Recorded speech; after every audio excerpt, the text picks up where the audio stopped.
ঘড়িতে এখন সময় সকাল ৯টা আর চলে এসেছি রান্নাঘরে। ঈদের দিন খুব সকাল সকাল ঘুম থেকে উঠেছি। বাড়ি ঘরগুলো সব সুন্দরভাবে গোছানো হয়ে গেছে, চা খাওয়া হয়ে গেছে। এবার একটু ঘুগনি সেমুই বানাবো। আমার বাড়িতে টিউশন পড়তে আসা বাচ্চাগুলোকে নেমন্তন্ন দিয়েছিলাম ঈদের, তো ওদের জন্য একটু বেশি করে ঘুগনি আর সেমুই বানিয়ে রাখবো। 500 গ্রামের মতো মটর রাতে ভিজিয়ে রেখেছিলাম, সেটা এই যে একটু লবণ আর হলুদ দিয়ে সিদ্ধ করে নিয়েছি পরিমাণ মতো পানি দিয়ে। দেখুন কি সুন্দর সিদ্ধ হয়েছে। আর এদিকে ওরা চলে এসেছে সকালবেলাতেই।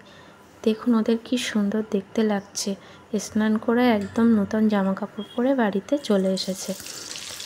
কড়াইয়ে তেল দিয়ে তেলটা গরম হলে একটু গরম মশলা দিয়ে, গোটা গরম মশলা দিয়ে ভেজে নিয়ে পেঁয়াজ কুচি দিয়ে, তারপর আদা রসুন দিয়ে এই যে একটুখানি নাড়িয়ে নিচ্ছি। তারপর এই যে ছোট ছোট টুকরো করে রাখা আলু দিচ্ছি।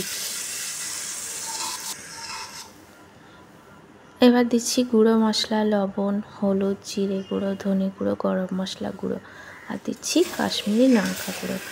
তাই ঘুগনির কালারটা খুব সুন্দর হবে। মশলার সঙ্গে আলুটা এবার সুন্দরভাবে কষিয়ে নিচ্ছি। কিছু ছেলে মেয়ে সকালে এসেছে আর কয়েকজন আসবে বিকালে, তো ওদের জন্য একটু বেশি করে ঘুগনিটা বানিয়ে রাখবো। ভেবেছিলাম ওরা হয়তো বিকালের দিকে আসবে, তো ওরা একদম রেডি হয়ে সকাল সকাল চলে এসেছে। ওদের কেমন লাগছে অবশ্যই জানাবেন কমেন্টে। আলুর সঙ্গে মশলাগুলো কষিয়ে এই যে একটু পানি দিয়ে আলুটা সিদ্ধ হতে দেব, একটু ঢাকা দিয়ে। আর এদিকে নিজেদের খাওয়ার জন্য সকালে লুচি বানাবো ভেবেছিলাম, তো এখন আমাকে অনেকটাই লুচি বানাতে হবে যেহেতু অনেক বাচ্চা এসেছে সকালে। তো এই যে প্রথমে কালো জিরে, লবণ, সাদা তেল দিয়ে ময়দাটা একটু ভালোভাবে মাখিয়ে নিচ্ছি।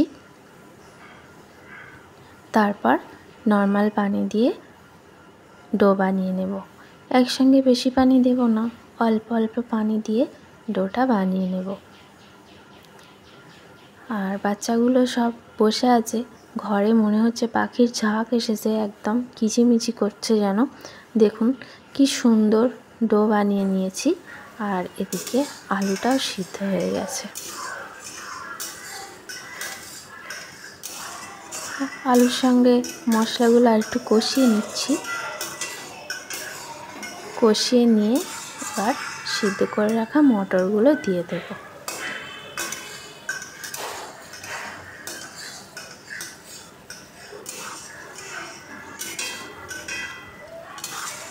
খুব সুন্দর একটা স্মেল বার হয়েছে মশলার।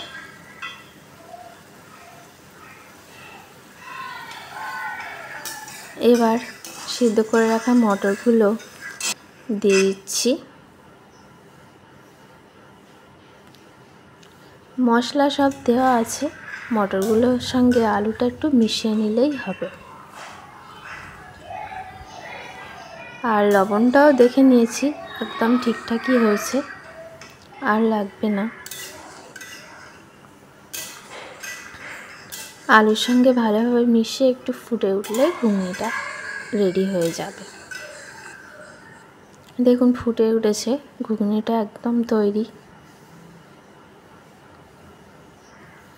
ঘুগনিটা রান্না হয়ে গেছে, এবার নামিয়ে নেব। দেখতে যেমন সুন্দর হয়েছে আর স্বাদটাও দারুণ। কি সুন্দর হয়েছে, এত সুন্দর একটা স্মেল বার হয়েছে কি বলবো।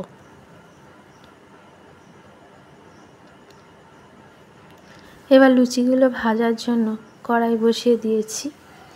কড়াইয়ে বেশি করে তেল দিচ্ছি, অনেকগুলো লুচি ভাজতে হবে। আটার ডোটা আর একটু হাত দিয়ে মুথে নিচ্ছি। ডোটা খুব সুন্দর হয়েছে, খুব নরমও হয়নি আবার খুব শক্তও না, খুব সুন্দর বানিয়েছি ডোটা। এই ডো থেকে এবার ছোট ছোট লেচি কেটে নেব। একসঙ্গে লেচিগুলো বানিয়ে নেব, তাহলে বেলতে সুবিধা হবে। এই যে এরকম ছোট ছোট করে কেটে লেচি বানিয়ে নিচ্ছি। ডো থেকে সবগুলো লেচি বানিয়ে নিয়ে এবার বেলা শুরু করব।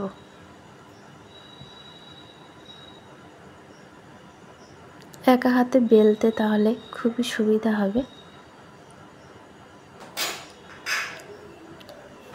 এই যে বেলনিতে, পিড়ে বেলুনিতে একটু সাদা তেল লাগিয়ে নিয়েছি, লুচিটা খুব সুন্দর বেলা যাবে।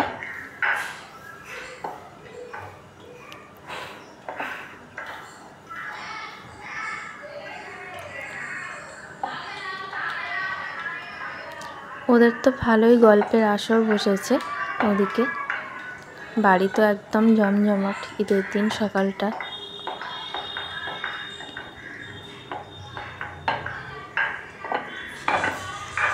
লুচিটা বেলা হয়ে গেছে, এবার ভেজে নিচ্ছি।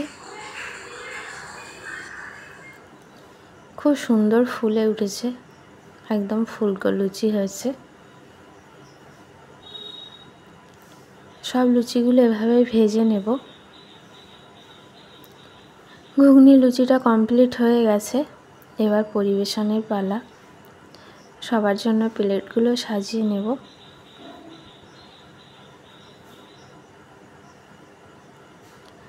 এই যে প্লেটগুলো সাজানো একদম রেডি হয়ে গেছে, সবাই মিলে এবার খাওয়া দাওয়া করব।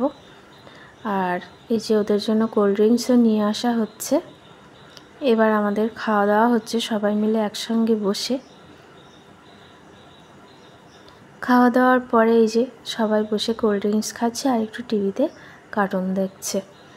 তো আজকের ভিডিওটা এই পর্যন্ত। কেমন হয়েছে সবাই জানাবে।